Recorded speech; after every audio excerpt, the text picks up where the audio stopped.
നമ്മൾക്കൊക്കെ കേട്ടുപരിചയമുള്ള സാധനം ഈ lip augmentation എന്ന് പറയുന്നത്. നമ്മളിപ്പോൾ പ്രിയങ്ക ചോപ്ര ചെയ്തിട്ടുണ്ടെന്ന് നമുക്കറിയാം. അനുഷ്ക ശർമ്മ ചെയ്തിട്ടുണ്ട്. അതിന്റെ പ്രൊസീജിയർ എങ്ങനെ, അതെങ്ങനെയാണ് ഹാൻഡിൽ ചെയ്യുന്നത്? Lip augmentation is again same. നമുക്ക് ലിപ്പ് സൈസ് ചിലർക്ക് ലിപ്പ് വലുതാക്കണം എന്നുള്ളതാണ്. അപ്പം അതിലും അഗെയിൻ ഗോൾ ഇസ് സെയിം. നമ്മൾ നാച്ചുറൽ അപ്പിയറൻസ് മെയിൻറ്റെയിൻ ചെയ്യുക എന്നുള്ളത്. അപ്പം അനുഷ്ക ശർമ്മ ചെയ്തതും പ്രിയങ്ക ചോപ്ര ചെയ്തതും തമ്മിൽ ഞാൻ പറയുന്നില്ല, but then you know like there is a difference. അപ്പം it may be her requirement was like that. അപ്പോൾ what we generally do is lip augmentation most commonly fillers ആണ്. അതായത് ഫില്ലേഴ്സ് ലിപ്പിന്റെ ഏരിയാസിൽ നമ്മൾ ഇഞ്ചെക്ട് ചെയ്യും so that it will increase in size. അതായത് ആ സൈസ് കൂടി ആ ലിപ്പിന്റെ ഹാർമോണിയും and it looks little bit more enhanced. അപ്പോൾ അത് it's a temporary thing, but it is for like almost 1.5-2 years you have to keep repeating. Yeah, that is fillers. പിന്നെ വേറെ option you can have is fat. ഇപ്പം ഞാൻ നേരത്തെ പറഞ്ഞ പോലെ നമ്മുടെ ബോഡിയിൽ നിന്നുള്ള ഫാറ്റ് തന്നെ we can use to augment areas. So some areas we can do fat grafting to increase permanently. അപ്പോൾ ഫാറ്റ് വെയിറ്റ് വെക്കുമ്പോൾ അവിടെയും വെയിറ്റ് വെക്കും കുറയും. ബട്ട് ലിപ്പിന് ഫാറ്റ് ഇസ് ലെസ് കോമൺ, എന്നാലും ദാറ്റ് ഇസ് വൺ ഓപ്ഷൻ. പിന്നെ there are even lip implants, that's again very rare. Most commonly used for lips augmentation is fillers. നമ്മൾ പുറം രാജ്യത്തേക്കൊക്കെ പോയി കഴിഞ്ഞാൽ എനിക്ക് തോന്നുന്നു അവിടുത്തെ സ്ത്രീകളൊക്കെ, ഇപ്പോൾ യു എയിലൊക്കെ സ്ത്രീകളൊക്കെ ഞാൻ കണ്ടിട്ടുണ്ട്, അവർ ലിപ് ഓഗ്മെന്റേഷൻ ചെയ്തിട്ട് അവർ കുറച്ചും കൂടെ ലിപ്സ് പ്രൊജക്റ്റ് ചെയ്ത് കാണിക്കാൻ വേണ്ടിയിട്ട് ശ്രമിക്കാറുണ്ട്. നേരെ തിരിച്ച് സംഭവിക്കാറുണ്ടോ? അതായത് നമ്മളുടെ ലിപ് സൈസ് കുറയ്ക്കാനും പറ്റുമോ? അതെ, ചില ആൾക്കാർക്ക് അവരുടെ ലിപ്സ് ഭയങ്കര വലുതാണെന്നുള്ള ഒരു കൺസേൺ ഉണ്ടാവാറുണ്ട്. ലൈക്ക് ചില പേർക്ക് അവരുടെ ഫേസിൽ lip is showing too much, ഭയങ്കര പ്രോമിനന്റ് ആണ്.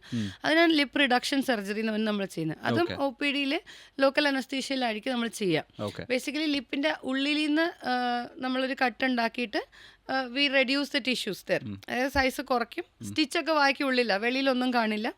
ആൻഡ് ബോഡി പ്രൊപ്പോർഷനേറ്റ് അനുസരിച്ച് നമ്മൾ അതിന്റെ സൈസ് കറക്റ്റ് ആക്കും. അതങ്ങനെയാണ് ലിപ്പ് റിഡക്ഷൻ ചെയ്യുന്നത്. കോംപ്ലിക്കേറ്റഡ് ആണോ എന്ന് വെച്ചാൽ it's A minor procedure only. അതിനും അതിൻ്റെതായ കോംപ്ലിക്കേഷൻസ് ഉണ്ട്. അത് നമ്മൾ പറയും, എക്സ്പ്ലെയിൻ ചെയ്യും പേഷ്യന്റ് ഗോൾസ് അനുസരിച്ച്. അതിനൊക്കെ എങ്ങനെയാ റേറ്റ് വരിക?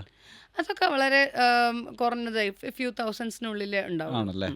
ഇപ്പോഴത്തെ ഒരു ട്രെൻഡിലെ ഏറ്റവും കൂടുതൽ ആൾക്കാർ ആവശ്യപ്പെടുന്നൊരു സർജറി ഉണ്ടെങ്കിൽ അത് ഏതാ ഏറ്റവും കൂടുതൽ ആൾക്കാർ ഇപ്പോൾ ചോദിച്ചു വരുന്നത്? മോസ്റ്റ് കോമൺ ബോഡി കണ്ടൂറിങ് തന്നെയാണെന്ന് തന്നെ പറയണം. അതായത് ഡിപ്പെൻസ് ഡിഫറെന്റ് ആൾക്കാർക്ക്. ഇപ്പം ഒരു പ്രഗ്നൻസി കഴിഞ്ഞ ഒരു ലേഡിക്ക് അവർക്ക് മമ്മി മേക്ക് ഓവർ, ഇപ്പം it may be a breast, it may be a butt or a tummy. ഇപ്പോൾ ചില ആൾക്കാർ അത്ലറ്റ്സ് ഒക്കെ ഉള്ളവർ like they want to show their muscle definition better. അതിന് we have something called high definition liposuction. That's like a new thing coming up. So അങ്ങനെ ഉണ്ട്. Mostly body contouring ആണ് one of the most common. പിന്നെ facial ageing ആയിട്ടുള്ളവർ face lift, facial rejuvenation, അങ്ങനത്തെ procedures ഒക്കെ ചോദിക്കാറുണ്ട്. ബ്രസ്റ്റും quite common, നാട്ടിൽ വളരെ കോമൺ ആണ് ആക്ച്വലി. ഓക്കെ, ഇപ്പോൾ നമ്മളിപ്പോൾ ബ്രസ്റ്റിൻ്റെ കാര്യം പറഞ്ഞു, ഈ കോണ്ടറിങ്ങിൻ്റെ കാര്യം, ബോട്ടക്സ്, ഫില്ലേഴ്സ് ഒക്കെ പറഞ്ഞു. ഇതുപോലെ നമുക്ക് അധികം പരിചിതമല്ലാത്ത ഏതെങ്കിലും മേഖലയുണ്ടോ ഈ പ്ലാസ്റ്റിക് സർജറിയിൽ? അതാണ് ഞാൻ പറഞ്ഞ ചില ഏരിയാസ് വളരെ കോമൺ ആണ്. Like there will be small procedures. കുറേ നാളായിട്ട് നിങ്ങൾ ബോദർ ചെയ്യുന്നുണ്ടാവും, പക്ഷെ അത് ചെറിയ പ്രൊസീജിയർ കൊണ്ട് കറക്റ്റ് ചെയ്യും. ചില പേർക്ക് ഇങ്ങനെ ആനച്ചെവി ഉണ്ടാവും, അപ്പം അത് കറക്റ്റ് ചെയ്യാൻ വി ഹാവ് പ്രൊസീജിയേഴ്സ്. ഓട്ടോപ്ലാസ്റ്റി എന്ന് പറയും. പിന്നെ labiaplasty we use, that is basically vaginal rejuvenation. Post delivery ഒക്കെ വെജൈനൽ ടൈറ്റനിങ് വേണമെങ്കിൽ വി ക്യാൻ ഡു ദാറ്റ്. പിന്നെ what most exciting thing I will say is fat grafting. അത് something which people generally don't know even if it's common. അതായത് നമ്മുടെ ബോഡിയിലെ fat തന്നെ use ചെയ്ത് നമുക്ക് വേറെ ബോഡിയിൽ വേറെ സ്ഥലത്ത് you can use to improve the features. ഇപ്പം ബ്രസ്റ്റിനാണെങ്കിലും ബട്ടിനാണെങ്കിലും അങ്ങനെയൊക്കെ. Face, even in face also. That is one thing. ഇപ്പോൾ ഓട്ടോപ്ലാസ്റ്റി അല്ലേ? ദുൽഖർ അങ്ങനെ ചെയ്തിട്ടാണ് ഓട്ടോപ്ലാസ്റ്റി, അറിയോ? ഓക്കെ, ഇതിപ്പോൾ നമ്മളുടെ ഇവിടെ ഒരുപാട് അഡ്വാൻസ്ഡ് ആയിട്ടുണ്ടല്ലോ പ്ലാസ്റ്റിക് സർജറിയിൽ. ഇപ്പം ഏറ്റവും നമ്മൾക്ക് നോക്കി കണ്ടുകൊണ്ടിരിക്കുന്നത് ആസ് എ ഡോക്ടർ, അങ്ങനെ എന്തെങ്കിലും ടെക്നോളജീനെ പറ്റി പറയാൻ പറഞ്ഞാൽ എന്താ? മോസ്റ്റ് അങ്ങനെ പറയാൻ പറഞ്ഞാൽ ബോഡി കണ്ടൂറിങ്ങിൽ തന്നെ ഒരു ഏറ്റവും അഡ്വാൻസ് ടെക്നോളജി എന്ന് പറയുന്നത് വേസർ ലൈപ്പോസക്ഷൻ എന്ന് പറയുന്നതാണ്. അതായത് അൾട്രാസൗണ്ട് എനർജി യൂസ് ചെയ്ത് ലൈപ്പോസക്ഷനെ ഹെൽപ്പ് ചെയ്യാം. അപ്പോൾ സോ അത് വാട്ട് വി ഡു ഇസ്, ആദ്യം ഒരു അൾട്രാസൗണ്ട് എനർജി ഇടുന്ന ഒരു പ്രോബ് ഉണ്ട്. അപ്പോൾ അതിൽ കൂടെ നമ്മുടെ ഫാറ്റിലേക്ക് അൾട്രാസൗണ്ട് എനർജി വെച്ചാൽ കൊഴുപ്പിനെ അലിപ്പിക്കുകയാണ് ചെയ്യുന്നത്. അത് കഴിഞ്ഞിട്ട് നമ്മൾ മെഷീൻ സക്ഷൻ വെച്ച് അത് വലിച്ചെടുക്കും. അപ്പോൾ നേരത്തെ വലിച്ചുകൊണ്ടിരുന്ന അത്രയും ട്രോമ ഇല്ല ആ ഏരിയയിൽ. It's more gentler. Complications are equally less. അപ്പോൾ അതുപോലെ ഇറ്റ് ഇസ് മോർ പ്രിസൈസ്. കറക്റ്റായിട്ട് നമുക്ക് ഡിസൈൻ ചെയ്യാം എങ്ങനെയാണെന്നുള്ളത്. അപ്പോൾ അതിനനുസരിച്ച് it gives a better results എന്നുള്ളതാണ്. So that is one thing, vaser liposuction, and that is important part of high definition liposuction. ഞാൻ നേരത്തെ പറഞ്ഞ പോലെ ഇപ്പോൾ ചില ആൾക്കാർക്ക് എസ്പെഷ്യലി ഒരു നോർമൽ ബോഡി വെയിറ്റ് ഒക്കെ ഉള്ള ആളാണ്. അപ്പോൾ when they come for liposuction we have ഒരു പർട്ടിക്കുലർ രീതിയിൽ വെൻ വി ഡു ഇറ്റ്, ആ മസിൽസിന്റെ 6 pack we are able to define and give for them. So that is there both for females as well as males. Okay. നമ്മൾ യൂട്യൂബിലൊക്കെ കണ്ടിട്ടുണ്ട്, അതായത് plastic surgery ചെയ്ത് ഭയങ്കര വിയേർഡ് ആയിട്ടുള്ളൊരു ലുക്സിലേക്കൊക്കെ ആൾക്കാർ മാറിയിട്ടുള്ള, അത് ചിലപ്പോൾ അവരുടെ ഒരു ഫാൻറ്റസി ഒക്കെ ആയിരിക്കും. അങ്ങനെ ഡോക്ടേഴ്സിൻ്റെ അടുത്ത് വരാറുണ്ടോ? അതായത് അത് കോമൺ ആയിട്ടുള്ളതാണ്. ചിലർക്ക് ചെവി ഇങ്ങനെ കൂർപ്പിക്കണം. സം പീപ്പിൾ ലിപ്സിന്റെ ട്രെൻഡാണ് ഏറ്റവും കൂടുതൽ വരിക. ലിപ്സ് ഇങ്ങനെ പൗട്ടിങ് ലിപ്സ് ആക്കണം, അങ്ങനത്തെ റഷ്യൻ ലിപ്സ് എന്നൊക്കെ പറഞ്ഞിട്ട്. ബട്ട് അങ്ങനെയുള്ള റിക്വസ്റ്റ് വരുമ്പോൾ ചില പേര് just they will bring photographs. I have patient who brought കമലഹാസന്റെ ഫോട്ടോ, എനിക്ക് ഈ മൂക്ക് വേണം. that kind of അങ്ങനെ ഒരു അൺറിയലിസ്റ്റിക് എക്സ്പെക്ടേഷൻ വരുമ്പോൾ we have difficulty, we try to find out why they are asking for it എന്നുള്ള രീതിയിൽ. And then we have an open discussion with them that whether this will really suit you long time or it's just a trend. അപ്പം surgery ചെയ്യുന്നത് പോലെ തന്നെ important ആണ് realistic expectations ആണ് നമ്മൾ കൊടുക്കുന്നത് എന്നുള്ളത്. അപ്പം ഒരാൾ അൺനാച്ചുറൽ ആയിട്ട് കാണിക്കുക എന്നുള്ളതല്ല as a plastic surgeon my role. For us it is how they feel, that they feel better in their own skin. So that discussion will happen and then only we'll select the patient. അങ്ങനെ എന്തെങ്കിലും ഓർമ്മയിലുള്ള ഏതെങ്കിലും cases ഉണ്ടോ? ഒരെണ്ണതാണ് ഞാൻ പറഞ്ഞത്, മൂക്കിന് like very bulky nose, കമൽഹാസന്റെ nose കാണിച്ചിട്ട് ഇത് വേണം. So that kind of things will be like different based on the patient. അപ്പോൾ നമുക്ക് അയാളോട് പറഞ്ഞു കൊടുക്കാം നിങ്ങളുടെ മൂക്കിന്റെ സ്കെലിറ്റൽ സ്ട്രക്ചർ ഇങ്ങനെയാണ്, so you can achieve this. I mean we have some softwares, ചിലയിടത്ത് we have softwares which can show you a post op എങ്ങനെയായിരിക്കും എന്നുള്ളത്. അപ്പോൾ sometimes will be able to show you that.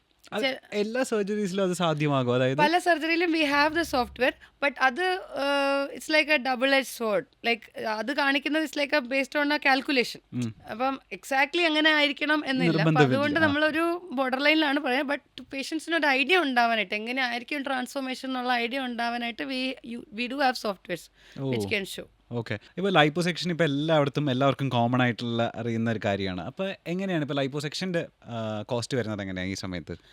Cost ഞാൻ നേരത്തെ പറഞ്ഞ പോലെ പേഷ്യൻ്റെ റിക്വയർമെൻറ്റ് അനുസരിച്ച്. ലൈക്ക് ലൈപ്പോസെക്ഷൻ ചെയ്യുമ്പോൾ സാധാരണ പേഷ്യൻ്റ് ഒരു ഇതിന് വരുന്നെങ്കിലും they might combine 1 or 2 areas. ഇപ്പോൾ ഓൺലി 1 സ്മോൾ ഏരിയ മാത്രമാണ് നമ്മൾ എടുക്കുന്നതെന്ന് വെച്ചാൽ ഇപ്പോൾ ചില മോസ്റ്റ് കോമൺ ഗൈനക്കോമാസ്റ്റിയ എന്ന് പറയുന്നത് ലൈക്ക് ബ്രസ്റ്റ് മെയിൽ എക്സ്ട്രാ ബ്രസ്റ്റും ഫാറ്റും ഉള്ളത്. അങ്ങനെ ചെറിയ ഒരു ഏരിയ മാത്രം ടാർഗറ്റ് ചെയ്യുമ്പോൾ somewhere around 80,000 to 1 lakh around വരാറുണ്ട്. ഡെഫിനറ്റ് കോസ്റ്റ് അല്ല, അപ്രോക്സിമേറ്റ്. പിന്നെ ഇപ്പോൾ ഇത്തിരി കൂടെ ഒരു മേജറായിട്ട് ലൈക്ക് ടമ്മി മാത്രം അല്ലെങ്കിൽ ഹാൻഡ്സ് മാത്രം തൈസ് മാത്രം അങ്ങനെയൊക്കെ വരുമ്പോൾ 1.5 ആവും. അപ്പോൾ ഈ കുറച്ചുകൂടി മേജറായിട്ട് യു ആർ കമ്പൈനിങ് ലൈപ്പോസെക്ഷൻ്റെ കൂടെ ഫാറ്റ് ഗ്രാഫ്റ്റിംഗ് ആഡ് ചെയ്യുന്നു, അല്ലെങ്കിൽ ലൈപ്പോസെക്ഷൻ 1-2 ഏരിയാസിൽ ചെയ്യുന്നു. അങ്ങനെയൊക്കെ വരുമ്പോൾ ഒരു 2-2.5 മേളിലേക്ക് പോവാം, ഡിപ്പെൻഡിങ് ഓൺ ദ കോംപ്ലക്സിറ്റി എത്രയാണെന്നുള്ളതനുസരിച്ച്. ഓക്കെ. ഇപ്പോൾ ആദ്യമായിട്ടൊരു ആൾ പ്ലാസ്റ്റിക് സർജറിക്ക് വരികയാണെന്ന് വിചാരിക്കുക, അവർക്ക് കൊടുക്കാനുള്ളൊരു അഡ്വൈസ് അല്ലെങ്കിൽ ഞാൻ എങ്ങനെയൊക്കെ അതിന് പ്രിപ്പയർ ആയിരിക്കണം patient? First thing I will say is research. Like you have to research your doctor properly. അപ്പം ആ ഡോക്ടർ ക്വാളിഫൈഡ് ആണ്. എസ്പെഷ്യലി നമ്മുടെ നാട്ടിൽ ഇന്ന് പ്ലാസ്റ്റിക് സർജറി ചെയ്യുന്ന ആൾക്കാർ പലരും പ്ലാസ്റ്റിക് സർജൻസ് അല്ല. And that is one thing as a plastic surgery association also we are trying to fight. ഇപ്പോൾ പലരും വേറെ ഡിഗ്രീസ് കഴിഞ്ഞ് they do a small fellowship or something, അല്ലെ ഒബ്സർവർഷിപ്പ് ചെയ്തിട്ട് facial plastic surgeon, cosmetic plastic surgeon, ആ surgeon ഈ surgeon, UK accredited, US accredited എന്നൊക്കെ കാണുന്നുണ്ട്. And we see complications from them also. അപ്പം first thing I would say is you see the doctors credentials, like they are board certified, MCH plastic surgery അല്ലെങ്കിൽ DNB plastic surgery. ഇതാണ് നമ്മുടെ നാട്ടിലുള്ള 2 degrees. അപ്പോൾ ഇത് രണ്ടും ഉണ്ടോ? പിന്നെ അവർ അതുപോലെ തന്നെ we have associations, association of aesthetic plastic surgeon അല്ലെങ്കിൽ plastic surgery surgeons of India association ഒക്കെ ഉണ്ട്. അപ്പോൾ അവരുടെ വെബ്സൈറ്റിൽ we have the names of people who are members. അപ്പോൾ these 2 are one way you can find out actual plastic surgeons. ഒന്ന് അവരുടെ degree, പിന്നെ മെമ്പർഷിപ്പും കാര്യങ്ങളൊക്കെ സെർച്ച് ചെയ്യാം.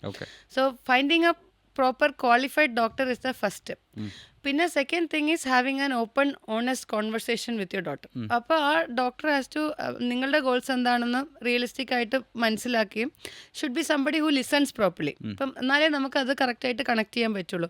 അപ്പം they should be able to understand what you want and they should also be able to explain to you എന്തൊക്കെയാണ് achievable, എങ്ങനെയായിരിക്കും post op എങ്ങനെയായിരിക്കും എന്നുള്ളതൊക്കെ. ഓക്കെ. അപ്പം അങ്ങനെ ഒരു കംഫർട്ട് ലെവലിൽ ഫോർ യു ഓക്കെ ആണെന്നുണ്ടെങ്കിൽ then go head with that. Okay. Thank you so much for the valuable thank time. U.